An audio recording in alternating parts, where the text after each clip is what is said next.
안녕하세요.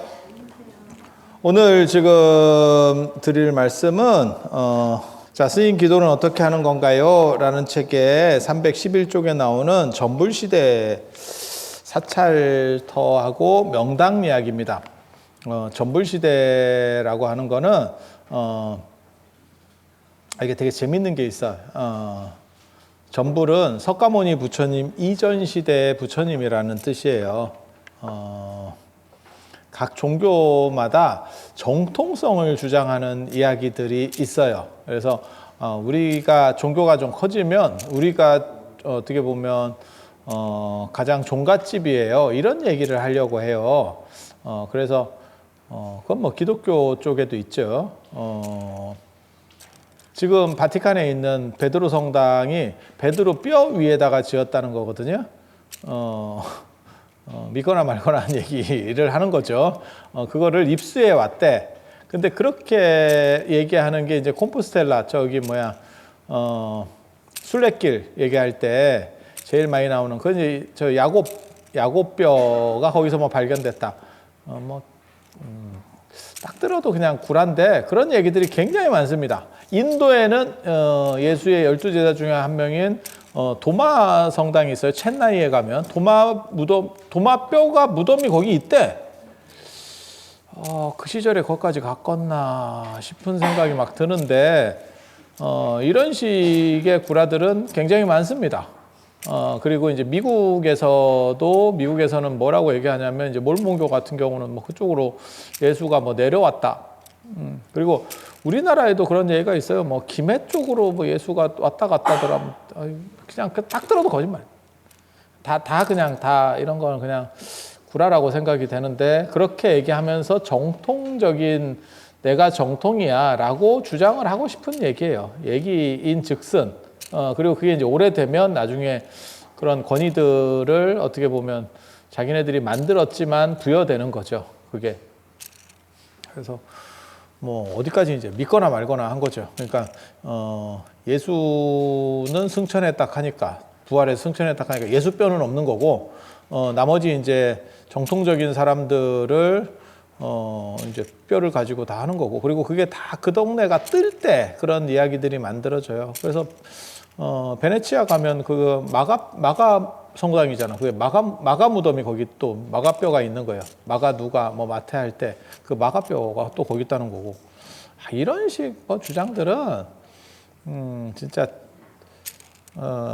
개쩌리들은 이런 데 약간 혹하고, 조금이라도 지식이 있는 사람이면 그냥 그러려합니다. 모든 종교가 다 그래요. 비슷해.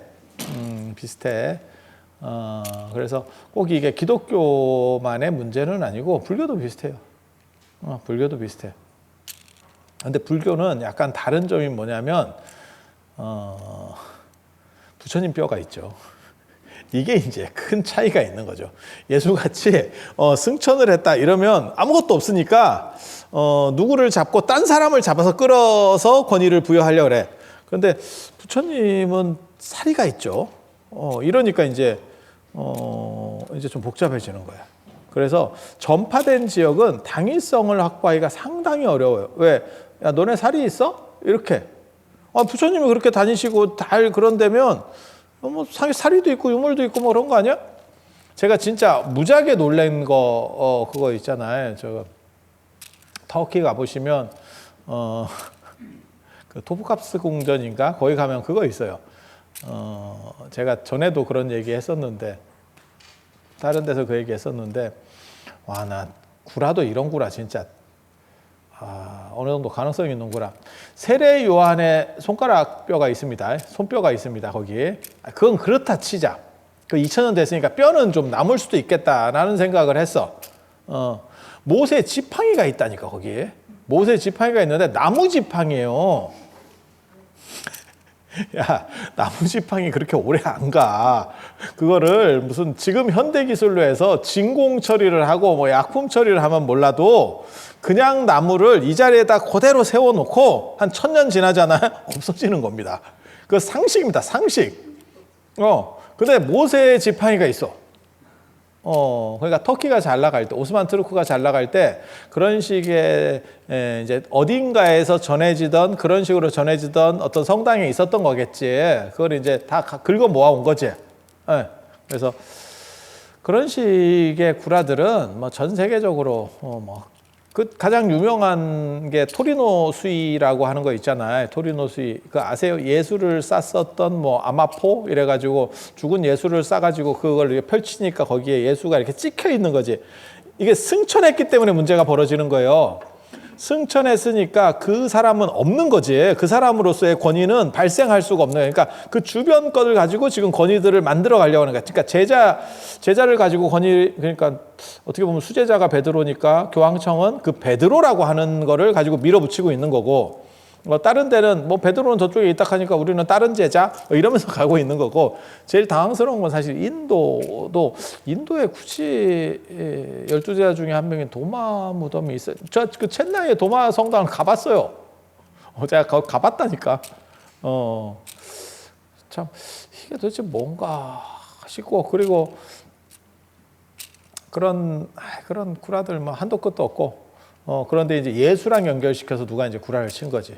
그래서 죽은 예수를 쌌었던, 부활하기 전에 예수를 쌌었던 뭐 아마포가 있고, 그러니까 우리 식으로 말하면 명정이 있고, 그 명정에 찍혀 있는 거예요. 사람 모습이. 그거 많이 나오는데, 저 검색하면 뭐 네이버나 같은 데도 나올 거예요. 그래서 이제 그게 권위를 가지면 살이 직접 다 떤 거잖아. 그리고 그 유명한 떡밥 있잖아. 예수가 창에 찔려가지고 그 피를 흘린 그 성배, 그 인디아나 존스나 뭐 이런 데서 나오는 거고, 그 창에 대한 떡밥도 되게 많아요. 그 창이 있는데 뭐 이러면서 그건 예수랑 직접 다 쓰니까 그 신성성이 더 크다라고 얘기하는 거예요. 그래서 그 토리노 예수의 그 아마포 얘기가 있는데, 그거는 너무 유명해서 진짜 그럴듯해요, 굉장히. 그래서 성분 검사를 했더니 연대가 택도 없이 안 맞죠. 그건 끝났습니다. 그건 교황청도 인정했어.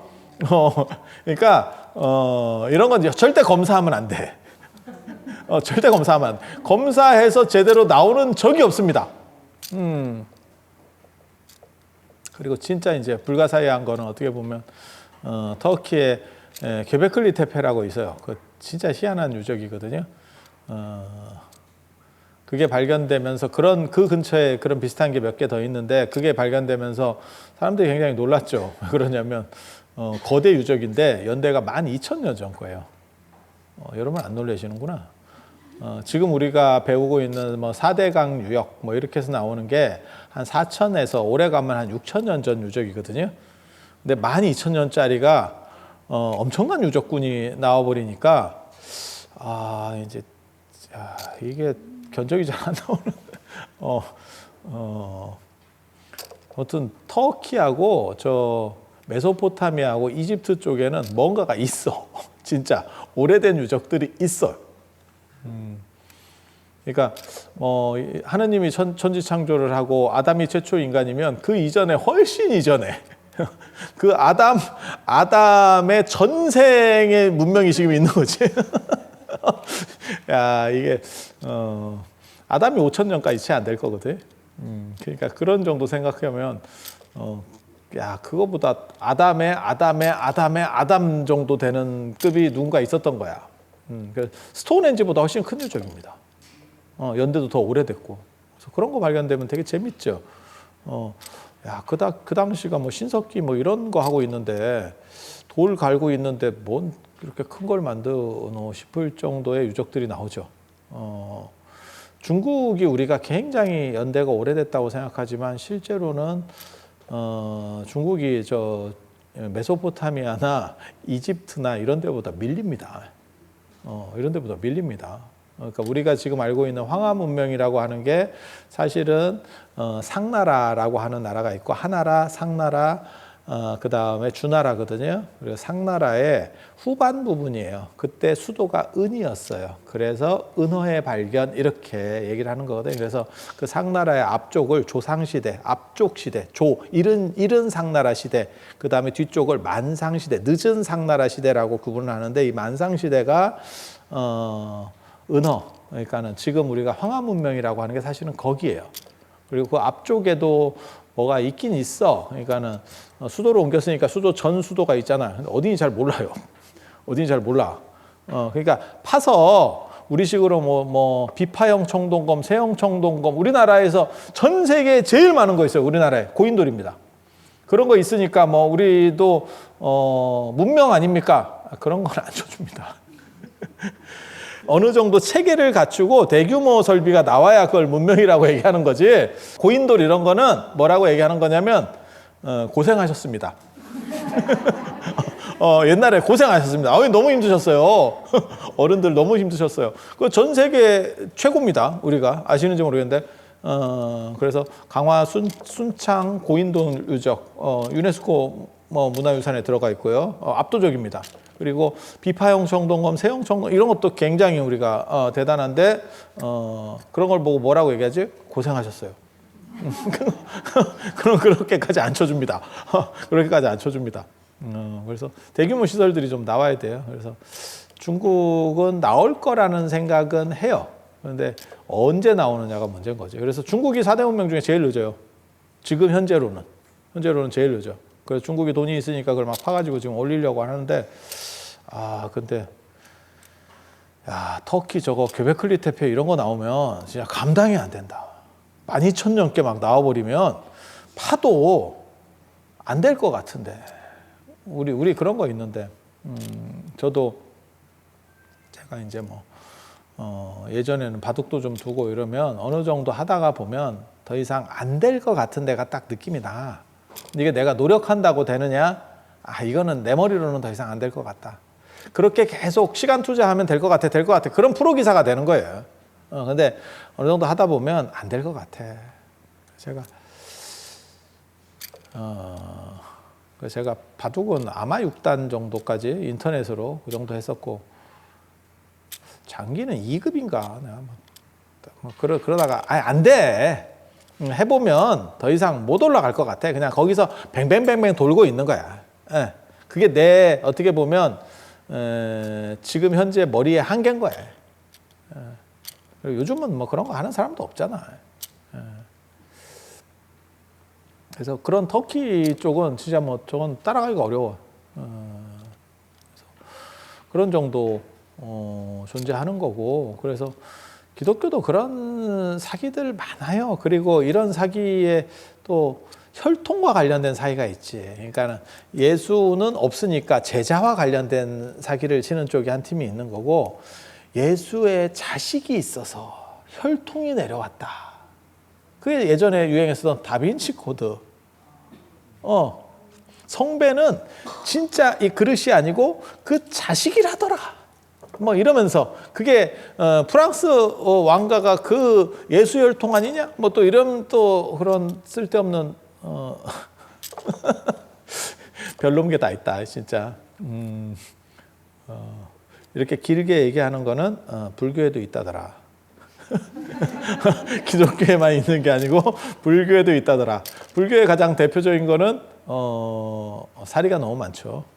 그러니까 사리가 있으니까 사리를 가지고 계속 얘기를 하는데 사리가 너무 많죠. 그리고 제가 얘기하잖아. 스리랑카나 미얀마나 이런 데는 사리가 진짜 제대로 된 사리는 한 개도 안 들어갔어. 기록에 보면. 근데 거기는 사리를 판다. 야, 이거 기념품이야. 사리가. 고가의 기념품. 이게 무슨 거지 같은. 그러니까 하나가 있는데 기도를 했더니 늘어났어요. 이러면 내가 차라리 뭐라도 해보겠다. 기록상으로는 제로입니다. 제로. 거기에 한 개도 없어. 그런데 우리나라에 들어온 사리들이 대부분 그쪽에서 요즘 현대에 들어오는 거는 대부분 다 거기 들어와. 네. 조계사에도 있는 걸로 알고 있는데, 조계사에서 총무원 쪽으로 가다 보면 거기 조그만 탑이 있어요. 그게 그쪽에서 들어온 그 사리를 모신 탑이야. 근데 생각해봐도 견적이 잘 안 나오죠. 저도 살이 되게 많다니까. 저도 살이 많다니까. 그래서 전에도 난 남들은 사지만 나는 어찌리 하고 있다가 얻었지. 사는 사람 옆에 있으면 얻을 수도 있어요. 와, 나 이게 뭔가 싶지. 그리고 뭐 그런 것도 있고 그런 게 한 종류가 있고 그 다음에 부처님은 진짜 실존 인물이었고 그 다음에 사리가 있다라고 하는 얘기는 사리가 지금 많이 유실되긴 했지만 진이 있습니다. 제가 꼽는 진이 있어요. 진은 어디냐면 뭐 어느 절에서 모셨어요. 됐고요. 됐고요. 고고학에서 나와버린 겁니다. 부처님 돌아가시고 나서 근본 8탑 중에 나온 게 지금 델리 박물관에 모셔져 있다니까. 인도 델리 박물관에. 그 영국이 발견해가지고 줬어요. 그런 거는 뼈는 유물이 아니기 때문에 본국에서 요청할 시에 반환하도록 돼 있거든. 그래서 줬어. 그래서 거기 델리 박물관에 모셔져 있다. 그래서 저 같은 경우도 인도 가면 꼭 델리 박물관을 가요. 이제 잘 모르시는 분은 거기 뭐 유물이 있나요? 아니, 됐어. 입 딱 치고 전에도 그런 거 했었거든. 그 인도가 차도 많이 막히고 기차도 거지 같고 비행기도 거지 같아요. 그래서 시간이 막 중구난방으로 움직입니다. 그래서 약간 경험치가 있는 리더들은, 그러니까 우리 같은 사람들이 머리로 막 즉흥적으로 계산을 다시 때리거든요. 계산대로 안 움직여져요.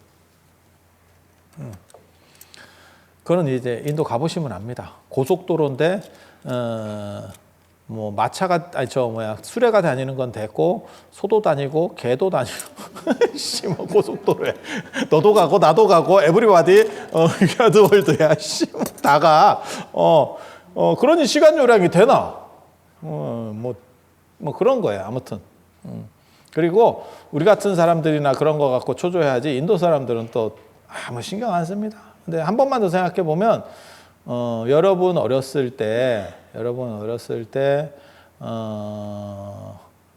저는 진짜 그걸 경험했다니까. 그것도 아주 어렸을 때도 아니야. 90년대였는데 내가 절에 가 있었는데 그 절에서 읍내에 뭐 사러 가야 됐어. 그래서 가려고 그랬더니 차가 안 와, 버스가. 그게 하루에 2대인가 있는 차였는데 근데 안 오는 이유가 너무 내가 이런 게 나란가 싶었어. 그때 내가 그 상황을 목격하고 버스가 안 오는 거예요. 그래서 1시간 정도 기다렸어. 연착인가? 그래가지고 기다렸어. 근데 끝까지 안 와. 근데 같이 기다리는 사람들이 뭐라 그러냐면 그 기사가 뭐 집에 일이 있어서 안 나왔대요. 그리고 다 그냥 가. 다 그냥 가.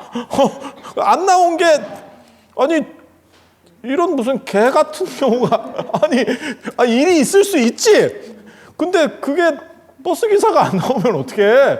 그건 네 일이지. 근데 그 뒤로 중국에 가서도 있었어요. 제가 낙양에 가서 영령사도 갔었고 요번에 제가 올해 낙양을 가려고 그러는데 영령사도 그때 갔었는데 내가 2번 다 못 들어갔어요. 그 유적을 보고 싶었는데 그때만 하더라도 이제 제가 좀 나이를 먹었기 때문에 담은 안 넘었는데 그전 같으면 내가 담 넘어 들어가거든.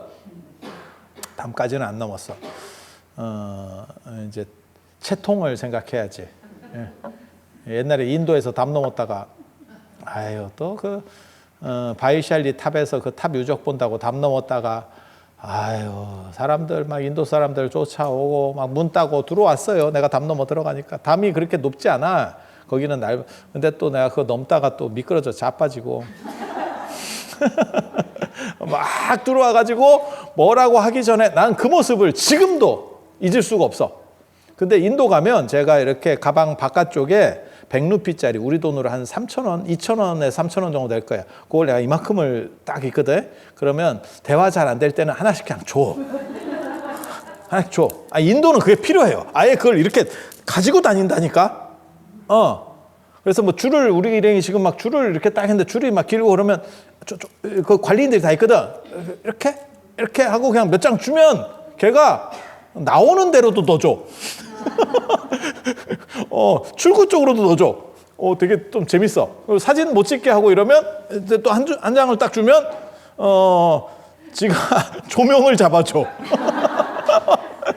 아무튼 좀 재밌어. 인도 굉장히 재밌는데, 그래서 그걸 이렇게 한 몇십 장 이상 딱 끼고 가잖아요. 여차하면 한다. 근데 다 그렇게 해서 그 문 따고 유적 그 문 따고 탁 돌아가지고 뭐라고 하기 전에 내가 이거를 한 장씩 줬어. 그랬더니 그 양반이 기가 막힌 얘기. 말하면 따주는데 왜 힘들게 이렇게 왜 힘들게 이러냐고. 아유 말하시라고. 되게 재밌어. 그러면서 맨 마지막에 한 말이 재밌어. 내 친구 2명 지금 올 건데 2장만 더 줘봐. 두 장만 더. 근데 내가 2장 더 썼어요. 재밌어. 왜냐면 우리는 한 번 가기가 쉽지 않으니까 궁금한 거는 어느 정도는 봐야 되거든. 근데 중국도 그랬었어요. 그래 영영사 그때도 못 들어갔고 낙양의 그 북망산 고묘박물관 그 내가 2번이나 했다가 한 번 갔나? 3번째 시도했다가 겨우 한 번 갔다. 예, 북망산에서 나온 그 우리 식으로 약간 천마통 같은 거 모아놓은 거야. 천마총 같은 걸 모아놓은 거야. 그 고묘박물관, 오래된 무덤 박물관이라는 게 있는데 가면 문을 안 열어. 그래서 왜 문을 안 여냐고 입장 시간이 있는데 그러면 뭐라 그러냐면 열쇠 가진 사람이 밥 먹으러 갔대. 그러면 어떻게 하는 거냐면 기다려야 돼. 와 굉장히 재밌죠. 이게 항의를 하는 게 아니고 기다려야 돼. 그러면 그 사람이 밥 먹고 이쑤시면서 온다. 그러면 감사합니다 이러면서 입장료 내고 들어가. 그런 경우 있어요. 그러니까 나라가 이게 규범이 안 잡힌 거야. 우리도 90년대 초반까지만 해도 그렇더라니까. 시골에 가니까. 중국도 아마 지금은 그러지 않을 거라고 생각합니다. 인도는 지금도 그럴 거라고 생각합니다. 중국은 예전에 중국에서도 제가 그런 행동을 좀 했었어요. 못 들어가는데도 다 이렇게 거기서 중국도 주면 다 열어줘. 들어가 사진 한 장만 찍고 나온다 그러면 안 된다고 딱 이러다가 딱 하면 이렇게 싹 치워줘. 싹 들어가서 하고 오는데 요즘은 절대 안 됩니다. 제가 보기에는 중국은 시키면 시키는 대로 해야 돼. 사진 찍지 마라 그러면 안 찍어야 되고. 왜 안 되냐면 CC 카메라가 너무 잘 돼 있어. 그래서 걔가 그거 한두 푼 받다가 이게 날아갑니다. 그리고 공산주의 국가는 세요. 법이 우리나라랑 또 달라. 그러니까 직장만 날아가는 게 아니고 조 바뀌는 것 같아. 생각보다 지금 그래서 그런 거는 엄격합니다. 그리고 아마 중국이 그런 거 감별해내는 게 제가 알기로는 전 세계적인 걸로 알고 있어요. 그래서 얼굴도 다 찾아내죠, 걔네. 그래서 그런 거 생각하면 재밌어. 그런 자율성이라는 게 진짜 어떻게 보면 좀 웃기거든. 웃겨. A급 유적에서는 그런 일은 없습니다. 근데 한 B급 정도 유적이고 찾아가는 유적에서는 손님도 잘 안 오니까 대충 잠가놓고 가버려. 어디 뭐 장기두로 갔나, 어디 마작을 하나, 언제 오냐 이러면 모른대. 와야 온대. 이게 공무원인가. 근데 한 번만 생각해보면 우리도 예전에 IMF 전에 부장님 사우나 갔어요. 뭐 이런 거 있잖아. 그렇게 생각해보면 또 그런 것 같기도 해. 이게 인생이라는 게 참 묘해요. 그래서 불교 쪽은 이 살이랑 관련된 게 1차 좀 많이 퍼져 있는 거고 제가 전에도 말씀드렸을 거예요. 어느 살이가 제일 중요한 살인지 내가 잘 안다. 그리고 믿을 거는 뭐냐면 발굴에서 나온 게 최고입니다. 발굴에서 나온 게 최고고 그게 이제 누가 묻었느냐. 그거를 탑에다가 모신 주체가 누구냐. 그 사람을 보고 이제 A급인지 B급인지를 알 수 있는 거죠.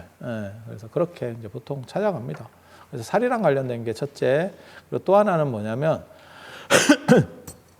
인도 안에 사리들이 지금 유실이 돼서 그렇지 원래는 사리가 많았을 거 아니에요. 그래서 그 탑들이 있었고 나중에 이제 뭐 전란 때문에 없어진 것도 있을 거고 그 다음에 잘 모시려고 없어지는 경우도 있어요. 잘 모시려고 없어지는 경우는 뭐냐면 뭐 전쟁이 터졌거나 뭐 안 좋아서 내가 그거를 옮겨가는 거야. 옮겨가는 경우도 있고 납장이라 그래서 묻고 가는 경우도 있어요. 들고 가면 위험하니까. 그래서 묻어버려. 묻었다가 나중에 전란이 끝나고 이러면 다시 캐겠다. 누가 어디 묻었는지 모르니까. 근데 그렇게 묻어놓은 거는 진짜 정성 들여 묻어. 그래서 그러니까 아주 깨끗하진 않더라도 최대한 잘 보존돼요. 우리나라도 그렇게 해서 발견된 게 백제 금동대학로가 그렇게 발견된 거예요. 그래서 물건도 A급인데다가 위에다가 그냥 흙으로 덮어버린 게 아니고 약간의 방어물을 놓고 흙으로 덮어서 완전히 박살이 안 나는 거예요. 그래서 그냥 전쟁 때문에 이게 묻혔어 하고 그래도 파고 이게 안 무너지도록 딱 이렇게 배치를 해서 이렇게 생각을 해서 묻는 거 틀려요. 그거는. 그건 분명히 틀립니다. 그래서 그렇게 묻어서 나중에 그 사람이 돌아와서 찾으면 될 건데 못 찾으면 그럼 유실이에요. 그러면 그 다음에 나왔어. 이게 어떻게 하다 보니까 발견이 됐어. 그게 그건지를 몰라. 그게 부처님 살인지 뭔지 어떻게 알아? 이해가 되시죠? 그런 식으로 유실돼요. 그리고 왕들이 이제 좀 센 왕들 같은 경우는 내가 죽으면서 내가 중국 황제야. 근데 내가 불교를 너무너무 좋아해. 그러면 내가 뭐라고 얘기하냐면 내 아들한테 한마디 하는 거지. 야, 부처님 사리 하나만 너 갖고 갈게. 콜? 이러면 아들이 아버님 그렇게 하시죠. 이렇지. 그거를 안 됩니다. 이렇게 할 수 있나? 아니, 어떤 뜻인지 아시겠죠? 왜 내 입장에서는 황제고 내가 잘했는데 불안한 거야. 죽을라 하니까. 그러니까 부처님 사리를 하나 내가 모시고 가면 뭔가 좀 이렇게 든든하고 잘 될 것 같아. 죽은 뒤에라도. 그래서 내가 그거 가지고 싶은 거야. 그럼 그게 하나씩 빠져나가는 거예요. 다 유실되는 거야. 누가 막어, 그걸. 감히 누가 막을 거야. 그래서 그런 식으로 사부작사부에 유실돼요. 우리나라에서도 전에 제가 말씀드렸잖아요. 묘양산 보현사에 임진왜란 때 통도사가 위험하니까 통도사 사리를 사명당이 끌어올려서 묘양산 보현 서산대사가 계시던 곳에 옮겼어. 그래서 서산대사가 전쟁이 끝나고 나서 다 돌아가는 게 좋다. 원래 자리로 모시는 게 좋다라고 해서 모시면서 자기가 뺐지. 일부를 뺐지. 왜? 당신도 모시고 싶은 거예요. 훼손시키고 싶은 마음이 있는 게 아니고 모시고 싶은 거야. 그러니까 빼니까 묘양산에 있었어. 그게 일제강점기에도 있었어. 그래서 일제시대 때도 묘양산 보현사를 삼보사찰이라고 그랬거든. 기록에 나와. 근데 이제 뭐 전쟁 나고 난리통이 나면서 사라졌어. 유실이에요. 그러니까 지금 통도사나 오대산 중대처럼 덮어놓고 안 여는 게 최강이야. 안 여는 게 최강이야. 이게 옮겨 다니면 줄면 줄지 늘 수는 없어. 그리고 고려 때도 그런 고려사 기록이나 이런 데서 나와요. 왕이 통도사에 있는 부처님 사리를 친견하고 싶어. 그러면 어떻게 하겠어요? 왕이 가야 되나? 왕이 개성에 있는 왕이 통도사까지 간다고? 양산 통도사까지? 그게 아니고 이제 큰 스님들한테 얘기해서 좀 모셔오라고. 이운에 오시라고. 이러면 개성까지 왕국 가잖아. 그러면 또 견물생심이라고 참배만 하고 끝나는 게 아니고 몇 개를 빼지. 아니, 그럴 것 같지 않아요? 여러분이 왕이라고 생각해봐. 아니, 훼손시키려고 하는 게 아니야. 잘하려고 하는 거야. 자기는. 야, 이거 몇 개 해가지고 내불 땅에 내가 예불하는 거기다가 모시면 좋겠네. 그렇게 왕이 얘기했어. 그러면 옆에 그 큰 스님이 안 됩니다. 돼? 그게 왕조국가에서 그 말을 한다는 거는 북한에서 김정은이 이렇게 할까? 이랬더니 안 됩니다. 야, 그러면 너 아우지야. 바로 끝이야. 우리 봤잖아. 그 기적 같은 일. 5,000톤급 군함을 밧줄로 당겨서 세우는 게 북한 아니요.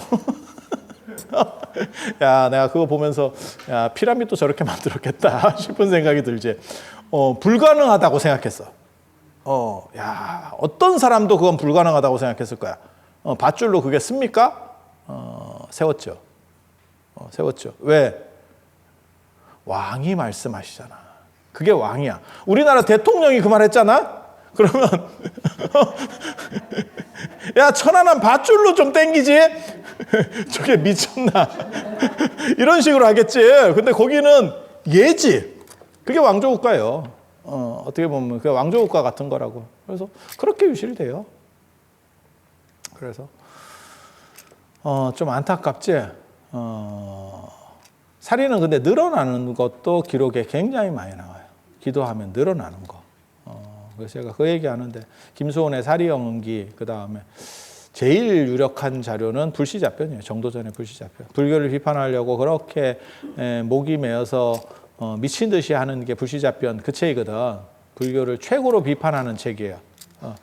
불시, 김씨, 이씨, 박씨, 불시. 불시의 잡변, 잡소리, 허튼 소리. 그게 책 제목이야. 얼마나 씹었는지는 알겠지. 책 제목이 그런데, 근데 불씨는 뭐요? 내가 석가의 허튼 소리. 내가 이러면 차라리 하겠다. 불씨의 허튼 소리. 김씨, 이씨, 박씨. 불씨야, 불씨. 그래서 불시자편이거든. 그 책이. 근데 거기도 뭐라고 나오냐면 살인은 증거한다. 자기가 봤거나 자기 친한 사람이 봐서 얘기해 줬거나 분명히 뭔가 있었을 거예요. 그러니까 정도전 같이 씹을래도 이거는 못 씹겠다요. 이거는 사실이고 그런데 정도전이 뭐라고 하냐면 그런데 그걸로 밥 해 먹을래? 이렇게 나오는 거야. 그러니까 그거는 구라야가 아니야. 되게 재밌는 거예요. 보통 저 같은 경우도 방금 얘기하잖아. 토리노 수이 이런 거 구라예요. 왜 구라예요? 그러면 그거를 성분 검사를 미쳤지. 저거 성분 검사하면 다 구라 나올 걸. 그래서 그 창도 어디 있는데 그 롱기누스의 창인가 해가지고 그 예수 찔렀다는 그 창도 썰이 있는데 그 맞다. 그런 식의 이야기들이 있는데 불교는 제일 많은 게 아무튼 그 사리랑 관련된 거. 그리고 인도 같은 데는 그 사리를 모셔놓은 데가 탑이 있는 거죠. 그러니까 그 나머지 후발주자들은 방법이 없어요. 그리고 사리를 넘어서는 데가 한 군데가 있긴 있어. 몇 군데가 있어. 그게 부처님께서 직접 사셨던 곳. 그러니까 부처님께서 깨달음을 얻으신 곳. 붓다가야. 그건 장소가 뭐 엄청나니까. 그 다음에 부처님께서 돌아가신데, 그 다음에 부처님께서 태어나신데, 첫 법문을 설하신데, 이 네 군데는 장소로서의 그게 엄청나게 있지. 그리고 플러스 알파로 들어가는 데가 법화경설법하시던 영축산, 열애향실. 그런 데는 전부 향실이라 그래요. 뒤에를 향실이라고. 향연기가 부처님을 생각하면서 향공양이 끊이지 않아서 향실이야. 향실. 향 피우는 집. 근데 지금 그게 절에 어떻게 보면 가장 핵심적인 건데 절이 절하고 향 피우는 게 핵심인데 무슨 놈의 절이 요즘은 향을 못 피게 하니까 나도 참 깝깝합니다. 깝깝합니다. 그래서 그렇게 장소로서의 특수성이 너무 대단한 데는 그게 오히려 먹어주고 그 다음에 이제 사리가 먹어주는 거거든요. 근데 그런 거를 못 가진 지역이 있다고. 그래서 서북인도 같은 데서는 뭐라고 얘기를 하는 거냐면 부처님은 우리 쪽에는 안 오신 게 맞는데 전생의 부처님이 우리 쪽에 살았네. 그래서 유명한 부처님의 전생 이야기들은 전부 서북인도 쪽에 다 있어요. 그 얘기는 뭐냐면 너네보다 우리가 더 근본 정통이다. 그 얘기를 하고 싶은 거야. 재밌지. 신기하거든. 근데 신라 사람들은 뭐라고 얘기했는지 아세요? 부처님보다 선배 부처님이 있어.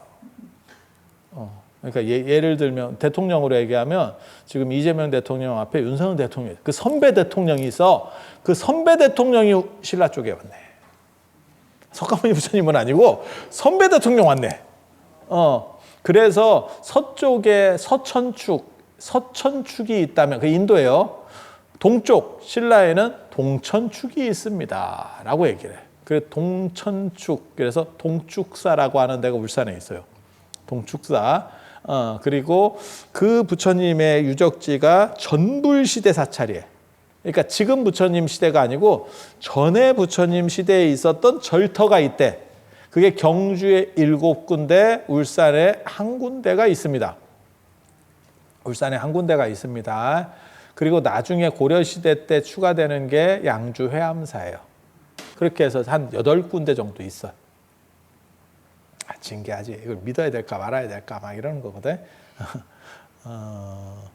근데 이 전 부처님 이전 부처님이 가섭 부처님이에요. 석가모니 부처님 이전 부처님이. 그러니까 뭐 어떻게 나오냐면 족보가 어떻게 나오냐면 비바시불, 시기불, 비사부불, 구류손불, 구나모니불, 가섭불, 석가모니불이거든. 그래서 가섭불 시대의 절터가 경주에만 7군데가 있다라는 거예요. 그게 제가 여기서 지금 311쪽에서는 청경리 흑륜사, 삼천기 영흥사, 그 다음에 용궁의 남쪽 황룡사, 용궁의 북쪽 분황사, 사천천의 영묘사. 영묘사가 지금 어디냐면,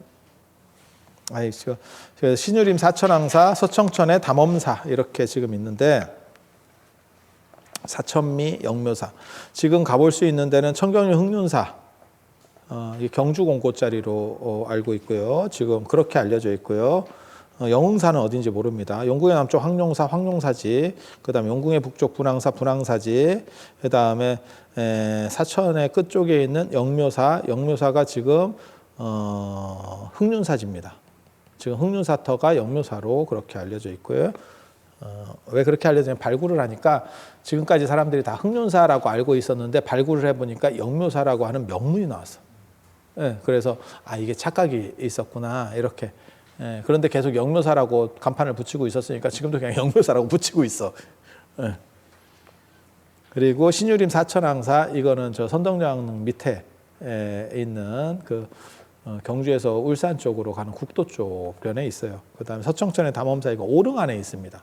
오릉이라고 오릉이라고 저 박혁거세 무덤 있는 그 안에 있어요. 이 안에. 그래서 가볼 수 있는 데도 있고 가볼 수 없는 데도 있고 절이 있는 데도 있고 절이 없는 데도 있어요. 그렇게. 그래서 7군데가 있는데 제일 메인은 황룡사입니다. 황룡사. 용 나왔다라고 하는 황룡사. 거기 용궁도 있고, 그리고 여기에는 뭐가 나오냐면 가섭불 연자석. 가섭 부처님이, 부처님 선배인 가섭 부처님이 참선했던 자리가 나 있어. 그 자리가, 그 돌 얘기가 나와요. 삼국유사에. 그냥 제가 뇌피셜로 하는 게 아니고 그들은 그렇게 생각했어. 그들은.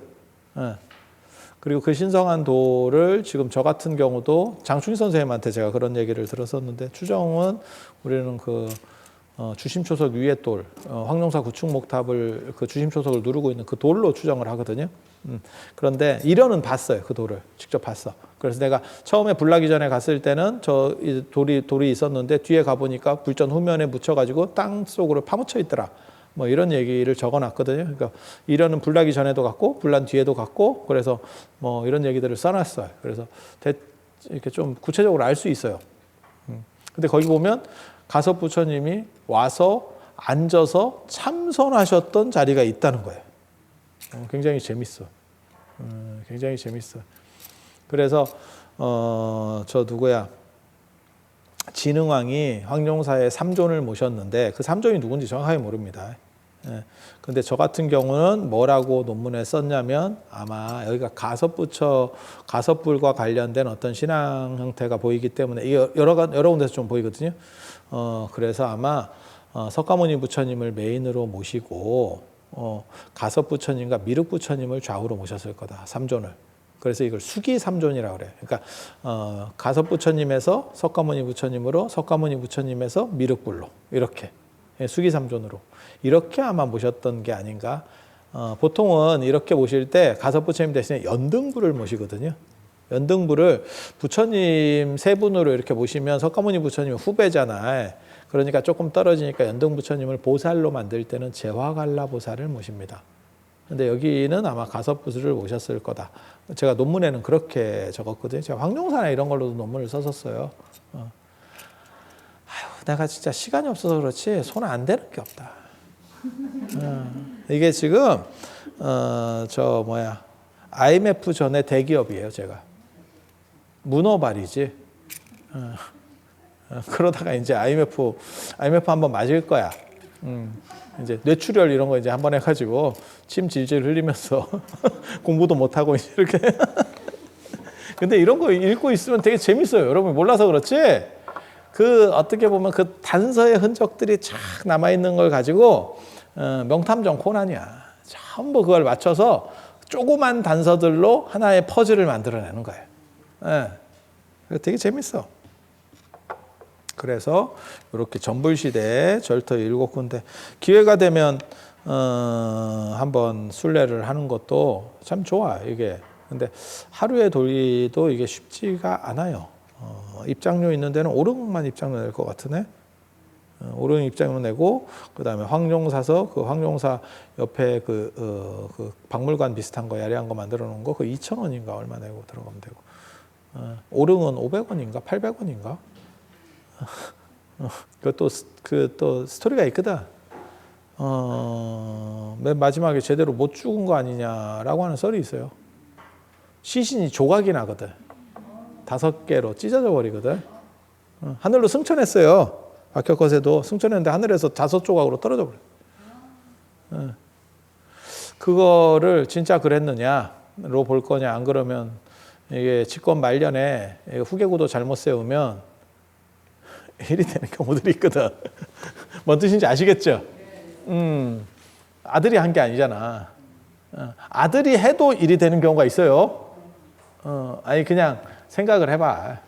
그래서 그게 어떤 나중에 재위기간이 굉장히 길거든. 박혁거세 60년이 넘거든. 그러니까 재위기간이 길고 하니까 나중에 레임덕에 그러니까 훌륭한 사람인데 그렇게 오래 하다 보면 연세 많이 아니 신격호 회장님 생각하시면 되지. 보통 대단한 분이 아니지. 신격호 회장님이 맨바닥에서 껌 팔아가지고 저렇게 큰 굴지의 기업을 만드셨는데 대단하지. 하지만 연세가 너무 많이 되니까 아드님한테 제정신이냐 소송을 당했잖아. 좀 너무 안타깝지. 아드님보다 훨씬 어떻게 보면 더 대단하고 판단력도 좋고 그런 창업주인데 대단하지 않겠어요? 뭐 그런 일이 벌어지는 거지. 네. 그런 경우들이 있어요. 왕조 역사를 보면. 근데 아들한테도 그렇게 되는 경우들이 있는데 석씨로 바뀌잖아. 박씨, 석씨, 김씨 이렇게 돌아가는 거잖아. 뭐 이런 나중에 왕조가 교체되고 뭐 이런 것까지 계산을 해보면 뭔가 또 다른 세력들이 뭐 이렇게 있는 거 아니냐 뭐 이런 썰이 있어요. 썰이. 정설은 아니고 왜 알 수가 없어. 기록이 너무 적기 때문에.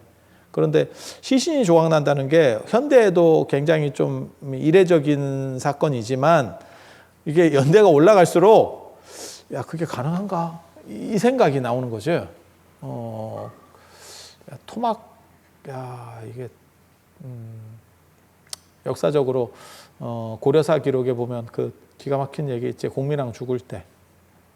공민왕 죽을 때 조선왕조실록에서 가장 기가 막힌 이야기는 그 인조가 자기 며느리하고 자기 아들 자기 손자를 개새끼라고 했었던 그 부분 아주 인상 깊고요. 개새끼의 유래가 진짜 이 욕은 족보 있는 욕이구나. 굉장히 오래됐고 그 다음에 왕실에서도 쓸 수 있는 그런 욕이구나. 대전에서 그 얘기가 나온 거야. 그리고 얼마나 저 사관도 이게 제정신이냐 싶으면 그걸 적어서 그냥 박제시켜 버린 거야. 그냥 속기 하는 거 아닙니다. 그 실록이라고 하는 거는 사초라는 거를 그러니까 속기체로다가 왕이 얘기하면 쫙 받았어. 그리고 그거를 정리해서 추리는 거거든. 그러니까 거기서 빼준다고 한마디로 얘기해서. 근데 이거는 엿먹어라 신공을 발휘한 거예요. 에라이 씨. 그리고 혼자 하는 거 아닙니다. 그 팀이 하는 거예요. 그 사람이 어떻게 보면 인성 자체가 그걸로 끝나는 거지. 대전에서 자기 자식 손자하고 며느리를 대상으로 저거는 개새끼 이렇게 얘기할 정도면 야 이게 뭔가 싶지. 그리고 고려사 읽을 때 이렇게 보면 공민왕 죽을 때 뇌수가 벽에 튀었다. 얼마나 칼부림을 많이 당했으면 영화 친구인데 그게 배만 찔린 게 아니야. 영화 친구 같으면 이렇게 배를 막 이렇게 장동건이 많이 난자당하잖아. 그게 아니고 여기저기를 막 큰 장검으로 찌르니까 뇌수가 벽에 튀었다. 이게 생각보다 잘 안 뚫려요. 아니 과도로 이거 뚫을 수 있을 것 같아? 그러니까 후려쳤다는 얘기거든. 그 얘기는 그냥 쑤셔서 될 정도가 아니고 막 후려친 거야. 그래서 잔인한 기록이지. 잔인한 기록이지.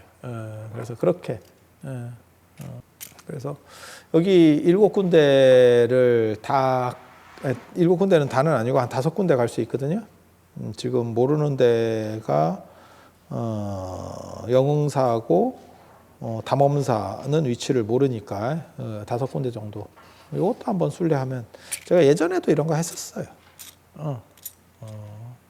근데 만족도가 좀 떨어져. 왜 떨어지는지 아세요? 절은 2군데밖에 없어. 흑륜사하고 그 다음에 분황사하고 2군데밖에 없어.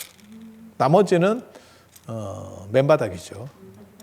맨바닥이죠. 없어.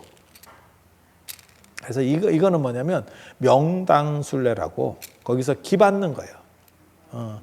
명당에서 기받는 이런 얘기가 나오면 그게 진짜 가섭부처님 시대의 어떠한 절터냐 그건 떠나서 최고로 명당 자리예요. 터 자체가 아주 신령한 자리. 그리고 요거 말고 제가 경주에서 꼽는 데가 천관사지.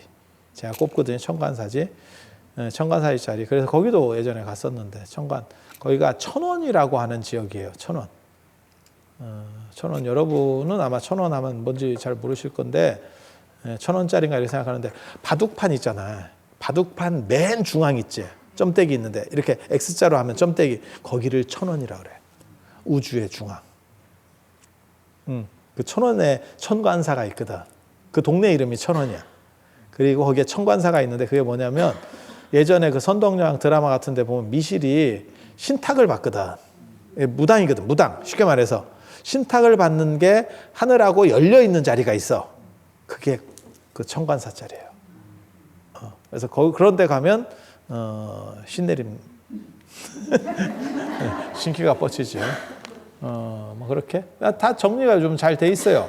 예전에 제가 처음으로 그런 데 다닐 때는 막 이렇게 막 논두렁을 헤치고 다니고 이랬었는데 지금은 주차장도 잘 돼 있고 괜찮아. 다니면 그럴듯해. 그런데 이제 맨바닥만 있다는 거죠. 그래서 그렇게 그리고 제일 좋은 데는 제가 보기에는 황룡사 자리가 제일 좋아. 그 터 자체도. 그리고 신유림 사천왕사는 거기가 약간 비보적인 그런 게 있어요. 그래서 거기가 신유림 신들이 논인다는 거거든. 거기 나타나서 신들이 나타나서 논인다는 거예요. 이거 왔다 갔다 한대. 요즘은 신들이 없어요. 거기가 앞쪽에는 대로가 있고 뒤쪽에는 철도가 있어가지고 시끄러워서. 그리고 썰에 의하면 그게 진짜인지 가짜인지는 저도 정확한지는 모르겠는데 썰에 의하면 일본이 그 신유림의 사천왕사가 호국도량이라고 해서 그 맥을 끊으려고 일부러 철도를 그렇게 냈다더라는 썰이 있어. 썰이 거기를 자르면서 쉽게 말해서 톱질을 하면서 갔다더라. 그런데 또 다른 쪽 얘기는 뭐냐면 그냥 직선으로 긋다 보니 그렇게 물렸다도 있어. 그거는 아시는지 모르겠는데 일본이 우리나라에 쇠말뚝 박았다 있잖아요. 그거 널리 알려진 얘기거든. 일본이 박은 걸로 판명 난 거는 0건입니다. 0건입니다. 쇠말뚝도 있던데요. 토지 측량하려고 박은 거고 일본이 뭐 용맥을 끊으려고 그런 건 한 건도 없어. 지금까지 보고된 거는 한 건도 없어. 그냥 썰만 무성해 진짜. 그거는 다 한국 사람이면 아마 한 번씩은 다 들어봤을 거야. 없어. 그래서 저는 뭐 기차라고 하는 게 선을 그을 수밖에 없어요. 기차는 펴져서 가야 되기 때문에 KTX도 그렇게 긋는 거거든. 그 방법이 없어요. 그럼 뭐 기차가 이렇게 꾸불꾸불 갈 수는 없거든. 무조건 이렇게 가야 속도를 내고 경제적으로도 훨씬 덜 들지. 그래서 그렇게 저는 아마 아닐 거라는 생각을 하는데 이것도 파다하게 퍼진 설 중에 하나예요. 일본이 조선의 지기를 끊기 위해서 철도로 사천왕사를 들여밟고 가셨다더라 라는 썰. 그 다음에 이렇게 7군데의 절터 그걸 전부시대 칠처가람지라고 합니다. 칠처가람지. 그리고 그러면 천관사에 있는 데는 왜 안 넣어요? 거기는 무속의 최고 신령한데요. 무속의 최고 신령한데. 그래서 거기에 천관녀라고 하는 하늘과 통하는 여성이 살아. 그러니까 나람무당이라는 거예요. 그래서 나람무당. 그 나란무당이 우리 선덕여왕 드라마에서 나왔던 미실이에요. 그래서 미실이 상당히 끝발이 센 거라고. 그러니까 그 당시 불교가 그렇게까지 강하지 않았거든. 그러니까 어떻게 보면 국가 종교의 수장, 국가 종교의 수장.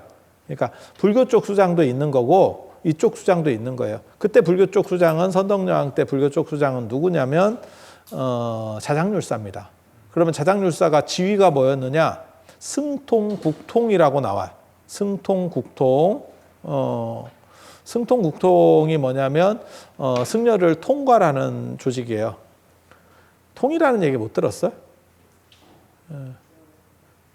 학교통, 학교짱. 이거를 학교통이라고도 해. 처음 들어보십니까?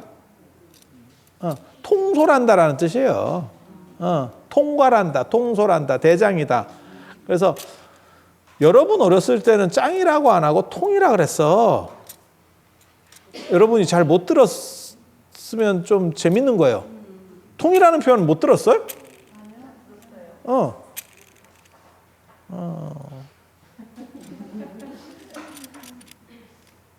그래서 그렇게 통. 그래서 승통, 국통. 근데 여기서 뭐가 보이냐면 국사왕사가 아니네.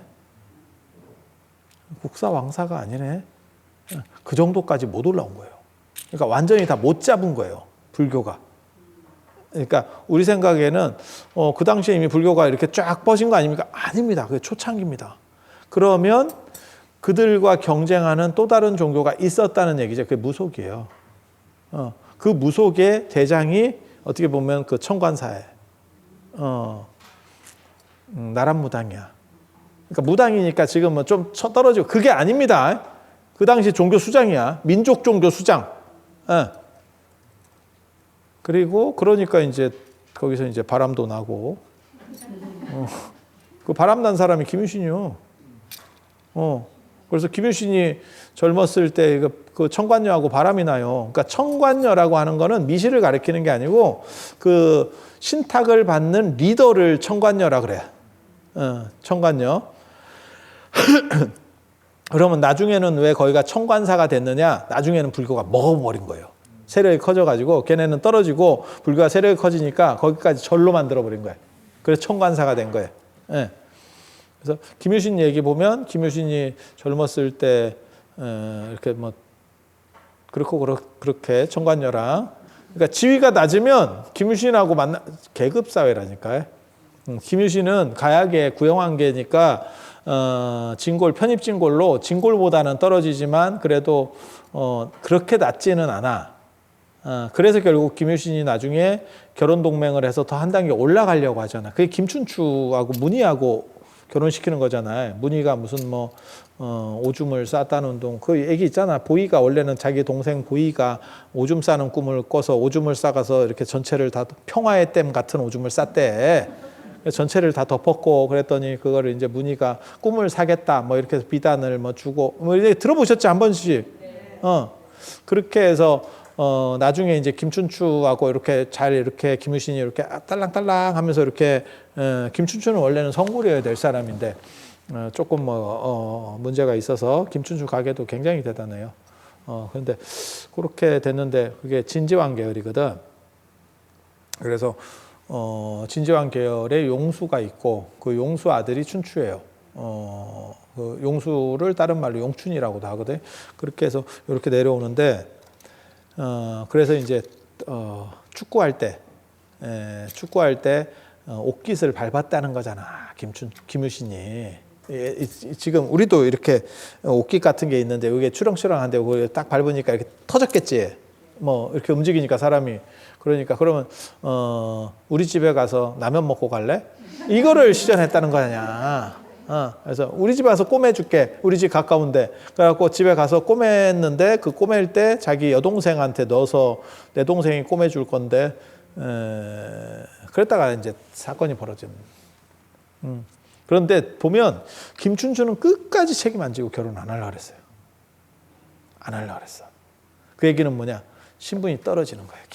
김유신 집이 진골이라도 저건 편입 진골이거든. 뭔 뜻인지 아시겠어요?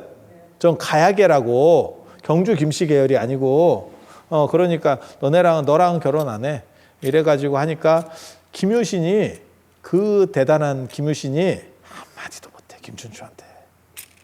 김춘추가 도망댕기거든. 근데 김유신이 뭘 어떻게 무력으로 어떻게 할 수 있냐? 아무것도 못해. 그러니까 그걸 어떻게 하는 거냐면 선덕여왕이 어디 구경 가려고 행차를 하거든. 그러니까 김유신이 원래 이거 머리가 좋은 사람이잖아. 지략적인 사람이잖아. 그러니까 어떤 행동을 하냐면 자기 여동생 문희를 말뚝에 묶어가지고 화장을 시키려고 그래요. 불에 태워. 그래서 그걸 막 연기를 펴. 실제로 태우려고 했던 것 같진 않고 막 연기를 펴. 그러니까 선덕여왕이 이렇게 가다가 저거 뭐요? 왜 연기가 나? 이러니까 김유신이 아니 그 옆에 있는 신하들이 알아보겠습니다. 그러니까 가보니까 김유신이 그 얘기를 하는 거야. 내 동생이 시집도 안 갔는데 저게 이제 바람이 나가지고 다른 놈하고 논팽이하고 놀아나가지고 내가 태워 죽이려고 한다. 그럼 빨리 불을 붙이지. 연기만 더럽게 피우고. 그 얘기를 듣고 이제 선덕여왕이 여자하고 좀 그렇잖아. 이게 뭐 그래서 그게 누군데? 이렇게 했다는 거야. 그랬더니 김춘추가 얼굴만 빨개지고 한마디도 못하고 시종하고 있었던 거야. 옆에 왕을 모시고 있었던 거야. 아이씨. 그랬더니 책임져라라고 해서 결혼이 돼요. 책임져라. 너냐? 너냐가 시전되는 거지. 남자왕 같았으면 뭐 그럴 수도 있지. 이랬을지도 몰라요, 사실. 아니, 시절이 지금하고 다른 시절이거든. 그러니까 뭐 그럴 수도 있지. 뭐 그거 뭐 하룻밤 뭐 그럴 수도 있지. 영웅 그런 거 그렇게 하는 거 아니야? 이렇게 갔을 수도 있는데 여자 왕이니까 그러니까 김유신이 짱구를 잘 굴리는 거야. 선덕여왕의 심리 구조나 이런 걸 딱 이해하고 딱 보이는 데서 바베큐 딱 돌려가지고 연기 올린 뒤에 뭐지? 이러니까 뭐 마녀 사냥도 아니고 불 붙여서 연기 나고 진짜 불기운 받았으면 사람이 생각보다 금방 탑니다. 타서 죽는 건 아닌데 장애 후유증이 무지하게 남아요. 자 그런 거 보잖아. 이렇게 절에서 보면 소지한다고 손가락 이렇게 태우시는 분들이 있거든. 소신공양 한다고 이렇게 손가락. 자 얘기해 주잖아. 절대 여기까지 태우면 안 된다고. 요만큼만 태워야지. 요만큼만 태우면 요만큼을 자르는 겁니다. 여기까지 태우면 이렇게 잘라야 됩니다. 진짜야. 진짜야. 그러니까 여기까지 태우면 뭐 이렇게 요만큼만 자르면 되는 거 아닙니까? 아니야. 이게 불기운이 들어가면 썩어 들어가요. 그래서 안중근 의사 같은 경우가 오히려 편한 겁니다. 그거는 진짜 눈 질끈 감고 한 방에 끝내는 거고 이연복 셰프 그 칼 같은 걸로 한 방에 끝내는 거고 나 그 사람도 봤어요. 우리 행자 때 같이 있었어. 너 손가락이 왜 그래? 근데 걔 또 잘못 쳐가지고 세 개나. 그건 한 방이니까 고통스럽지 안 아프다는 뜻이 아니야. 하지만 불로 타고 들어가는 거하고는 고통의 강도가 다르지. 이건 한 방이고 이거는 이거 그렇지 않을까? 내가 보기에는 이게 훨씬 고통스러울 것 같은데. 그래서 제가 이런 분을 몇 번 뵀어요. 그렇게 얘기를 이렇게 들어보면 전에는 이 청경리 흑륜사의 그 비구니 스님도 연비해가지고 이게 소신공양 해가지고 없으셨거든. 그리고 또 우리는 또 약간 궁금하잖아. 이렇게 또 이렇게 좀 여쭤보면 어른들이 얘기를 잘 해줍니다. 뭐 어땠고 이렇게. 그래서 뭐 그래. 쓸데없는 소리였고요. 그래서 제대로 아마 불이 조금 불기운이라도 먹었으면 저 사랑구실 못했을 거야. 요즘도 이렇게 쉬운 게 아닌데. 그래서 그냥 생쇼였지. 한마디로 얘기해서 추진 거 좀 갖다 놓고. 저도 그런 거 비슷한 거 했는데 우리 그 월정사 금강경 몽창기도에서 저거 호마법 할 때 작년에 호마법을 하니까 우리가 처음 이렇게 해보니까 연기가 너무 안 나는 거예요. 원래 그 영상이나 이런 걸 제가 이렇게 보면 연기도 나고 막 이러더라고.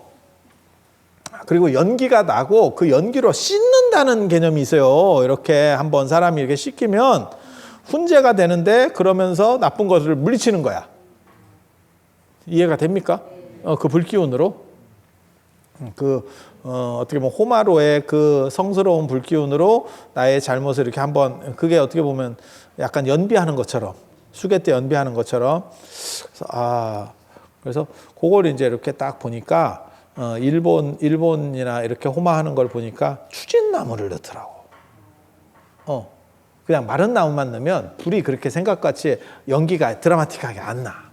추진걸 막 나뭇가지 같은 걸 이렇게 넣더라고. 그러면 막 연기가 쫙 올라오거든. 그 내가 해묵스님한테 그렇게 조금 넣어보시라고 그랬더니 너무 많이 넣어가지고 그때 막 눈을 뜰 수가 없어. 눈을 뜰 수가. 와. 근데 그때 그 연기가 우리 대중들까지 이렇게 쫙 가라앉아가지고 퍼져서 그 뒤쪽에는 상당히 내가 보기에는 좋았어요. 그렇게라도 이렇게 쫙 해서 한번 쓸렸으니까 이렇게 쓸면서 닦여갔으니까. 근데 그 앞에 서 있는 나는 진짜 야 이게 안 보여. 이게 안 보여. 이게 안 보여. 와. 그래서 그런 정도. 그래서 전부시대 7처 가람지 있고 그다음 312쪽 보면 영축사와 회암사지 아까 얘기한 데예요. 그건 이제 울산에는 영축사라고 하는 절이 있고 울산의 영축사. 제가 울산 예전에 투어할 때 제가 여기 모시고 갔었는데 영축사.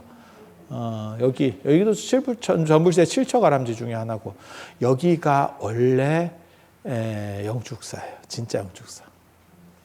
통도사는 원래는 축서사. 축서사. 그러니까 통도사가 영축사 약간 짭입니다. 여기가 메인절이에요. 여기가 메인절. 그런데 시대가 바뀌어서 지금은 영축사는 폐사지가 됐고 통도사는 지금 어떻게 보면 우리나라에서 제일 큰 절의 위상을 가지고 있죠. 그리고 그렇게 되는 거는 부처님사리를 거기다 모셨기 때문에.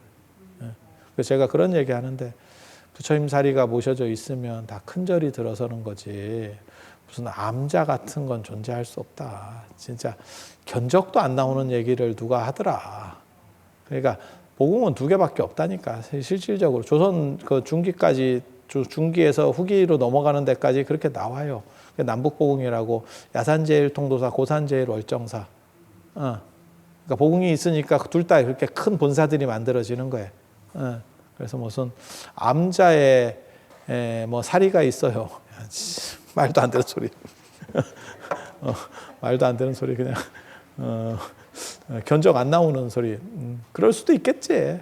그런데 확률적으로는 제가 부처님사리 되게 많이 갖고 있거든요. 되게 많이 갖고 있어.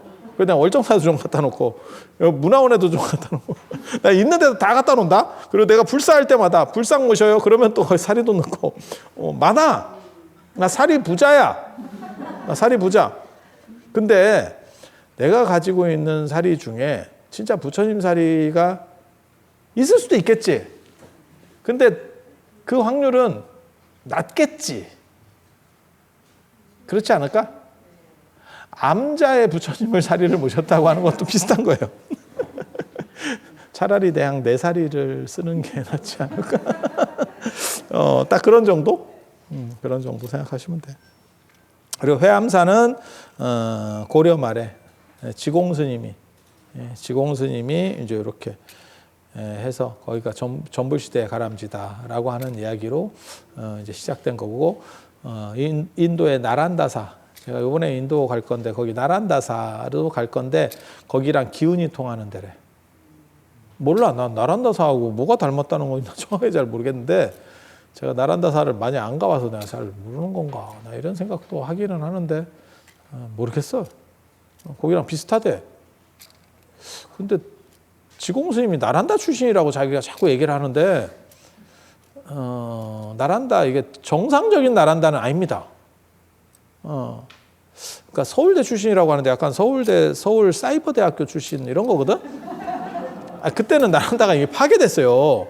그래서 아마 나란다 사람들이 이렇게 움직이면서 그러니까 그거랑 똑같은 거지. 우리 지금 궁중 음식 하시는 분들하고 똑같은 거야. 딱 그런 느낌이거든. 그거는 다 끊어졌고 지금 궁중 음식이 어디 있어? 막말로 얘기해서. 근데 뭐 왕궁에서 그러니까 뭐 창덕궁 같은 데서 했었다 카더라. 뭐 이런 얘기를 하는 거잖아. 그러니까 그게 메인이 터져버리면 그 사람들이 일부가 나가서 이런 짓을 해요. 그런데 직급이 높은 사람은 절대 그런 음식 만들 일이 없어. 할 줄 알아도. 왜? 그런 일을 천하다고 생각했거든. 지금은 뭐 셰프 이러지만 우리 어렸을 때는 그냥 뭐 철가방 뭐 짱깨 뭐 이런 거였었기 때문에 그거를 높이 안 봤어. 지금 시대가 바뀌었지. 배우도 마찬가지잖아. 우리 어렸을 때는 딴따라 뭐 이런 거 그림 그리는 사람 환쟁이 뭐 이런 거 있었잖아. 그래서 시절이 그랬기 때문에 그때는 진짜 A급들은 형편 괜찮으면 안 해버린다니까. 그러니까 어디 저기 약간 반핑이 같은 사람들이 몇 명이 이렇게 나가서 난가 이러면서 한 사람들이 있을 수 있어. 그런 사람이 정통을 주장해. 그런 사람들의 특징이 뭐냐면 정통을 세게 주장하는 사람들은 대부분 야매입니다. 세게 주장할 필요가 없어. 진짜 센 사람은. 뭔 얘기인지 아시겠어요? 박사학위도 세게 주장하는 사람이 대부분 특수대학원 나온 사람들이에요. 특수대학원, 약간 봉숭아학당. 대학원에 두 종류의 대학원이 있거든. 하나는 그냥 대학원 이렇게 써 있어요. 앞에 뭐 행정대학원, 뭐 정책대학원, 뭐 문화대학원, 뭐 이런 거 들어가잖아요. 다 특수대학원. 이런 거를 그냥 폐일원에서 다 합쳐서 봉숭아학당이라고 합니다. 그런 거 나오는 분들이 되게 강조해. 무지하게 강조해. 무지하게. 그리고 명함에도 막 되게 크게 써. 그러면 야매 이렇게 생각하시면 돼. 그리고 대부분 정통으로 나온 사람들은 큰 말 안 해. 그럼 값지 뭐 그냥 이러면서 아니야. 대부분 그래요. 제가 이렇게 살아보면 그래서 그런 식의 그러니까 조선 왕조가 무너지고 마치 그런 궁중 음식이 뭘 누가 전수를 했다더라 이런 썰이 있는 것처럼 1203년에 인도에서 불교가 밀렸거든요. 그래서 다 파괴가 그때 사원이 다 파괴가 됐거든. 근데 지공 스님이 1300년대 사람이거든. 1300년 사람이거든. 그럼 100년 전에 없어진 거예요. 그 학교는 100년 전에 없었어. 근데 거의 졸업생이래. 이걸 도대체 뭘로 받아들여야 될까? 그 얘기는 뭐냐? 김봉곤한테 배운 거죠. 이해가 돼? 조선의 교육을 받았는데 누구한테 배웠습니까? 청학동의 김봉곤 원장한테 배웠습니다. 이런 거야 지금. 그러니까 아닌 건 아닌데 긴 것도 아니야. 그래서 저 어른이 진짜 파괴되기 전에 나란다를 봤을 확률이 없어. 제가 보기에는. 그러면 그거를 어떻게 저거를 그렇게 비슷하다라고 말하는지, 그리고 제가 회암사도 가보고 나란다도 가보고 이러면 난 모르겠어요. 까놓고 얘기해서 왜 거기가 거기라고 하는지. 저 평창 오대산이 있잖아. 제가 있는 오대산. 중국 오대산에 가잖아요. 중국 산서성 오대산에 가잖아요. 똑같은 건 아닌데 뭔가 비슷해. 그게 이렇게 약간 산인데 삐쭉삐쭉한 산이 아니고 약간 골프장 느낌의 산이야. 이게 이렇게 언덕 같은 식의 산이야. 이렇게.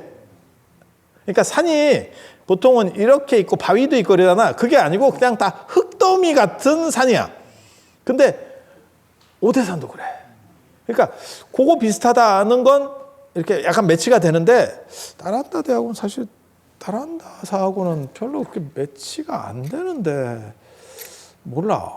분교 다녀가지고 분교 다닌 분이라서 내가 정확하게 우리는 본교만 봐서 나란다 출신 승려들이 퍼지면서 뭐 배운 게 도둑질이라고 그런 걸 가르치면서 살았을 거라고 생각은 해요. 지금은 없어졌지만 저희 어렸을 때만 하더라도 서울에 훈장 서당이 있었어. 경주에도 있었고. 아니 진짜 진짜 훈장 같이 가르쳐. 그냥 가면 읽어주고 해석해주고 읽어주고 해석해주고 이것만 해. 예. 우리 선생님이 나한테 그거 다니라고 그랬었거든. 그리고 그 선생님은 그거 다닌 수강증을 가지고 가면 A뿔을 줬었어. 왜냐하면 어차피 우리는 동양 철학하니까. 예, 그리고 요즘 대학에 오는 애들은 한자를 잘 모르거든. 놀랍게도 저희 할아버지가 훈장 출신이에요. 그래서 제가 어렸을 때 그런 거를 좀 주워 들은 게 있어. 그래서 뭐 나란다가 진짜 회암사하고 맞는지는 잘 모르겠어. 그리고 영축사도 지금 통도사, 영축산 통도사 있잖아요. 거기도 인도 영축산하고 이렇게 맞춰보면 비슷하진 않은데 묘하게 조금 그런 것 같다라는 생각도 좀 들어. 요 산이 이렇게 올라가서 바위 몇 개 있고 이렇게 깎이는 듯한 느낌이 있거든요. 지금 종정스님, 종정리하 계신 데 쪽에서 이렇게 보면 어떻게 보면 좀 비슷한 것 같기도 하다. 이런 느낌도 들어. 그리고 그게 그 영축산은 인도 영축산인데 해발도 낮고 이렇게 바위 좀 있고 이렇게 언덕까지 생겼거든. 비슷해. 약간의 비슷함이 있어. 그런데 인도까지 진짜 가보고 이름을 지었나? 근데 원판은 아까 얘기한 울산의 영축사예요. 울산의 영축사. 근데 거기는 전혀 안 비슷해. 거기는 산이 없어. 그냥 평지야. 좀 지나가야 산이 나와.